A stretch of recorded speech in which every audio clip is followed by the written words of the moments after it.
After building the blocks to many well-known franchises, it's now time for Marvel's turn into LEGO, but after over 10 LEGO games being produced, is the series starting to show its age?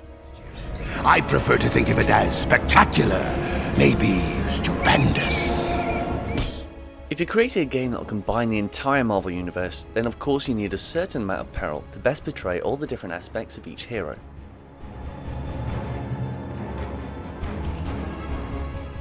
Starting off the story, the iconic Silver Surfer leads Galactus to Earth, best known in the comics for draining worlds of their energy, but before he completes his task, he's blown out the sky and his board is broken into cosmic bricks. Containing a huge amount of power, they therefore attract the likes of Doctor Doom, Loki and Magneto, who all want their piece of the cosmic pie, amidst a plethora of other villains hoping to get a piece as well. This obviously has Nick Fury calling the Avengers, with the likes of Iron Man, Hulk, Captain America, Thor, Hawkeye and Black Widow, and of course Spider-Man. And don't forget the X-Men and Marvel as well, which means they also have a major part to play. They're headed out to sea, sir. Contact Professor X and see if he can spare some mutants to help us track down all of Doom's associates. But at the end of the day, you can expect a story that lives up to the Marvel name, whilst providing, of course, a healthy dose of humour along the way. And this sure ain't no party. Mine are so much better. As expected, putting LEGO and Marvel together keeps a very similar style to every other LEGO game.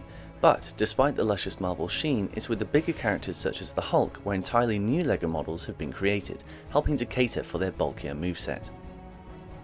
Speaking of which, all other characters have been lovingly recreated as well, with Spider-Man shooting his Legoized webbing, and Mr. Fantastic taking advantage of his malleable form, being able to transform into a whole manner of objects, regardless of whether they add any use or not.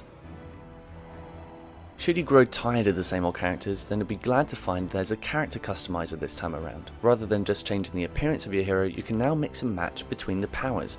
So, if you want a hero that combines the likes of Spider-Man, Thor, and the head of Galactus, then, well, you can see.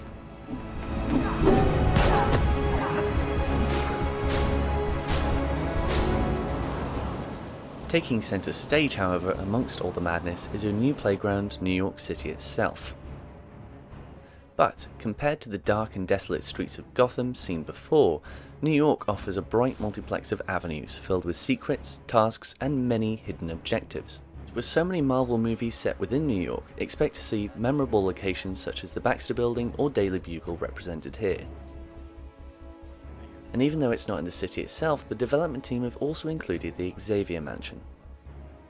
After a long day of crime fighting, you can then retire to the helicarrier located above, where you can replay levels and complete extra tasks, and once you're done, free fall to your playground below. That's a fact.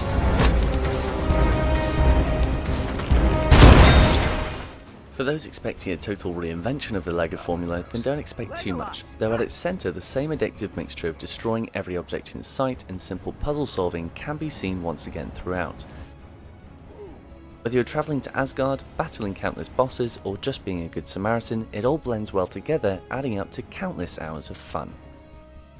However, when it came to exploring each area and accomplishing certain tasks in order to proceed, I often found myself quite confused as to what to do next, but in reality the answer to most of my confusion was small, and mainly came down through having the wrong character equipped or not paying enough attention to my surroundings. Silly me. Of course, to help you make the most of your collecting through the city, you can play split screen via local play, but unfortunately there isn't an online mode, which was very disappointing. Why is it my tower can never stay in one piece? They'll be fine, Director Fury. They may not be super, but they are heroes.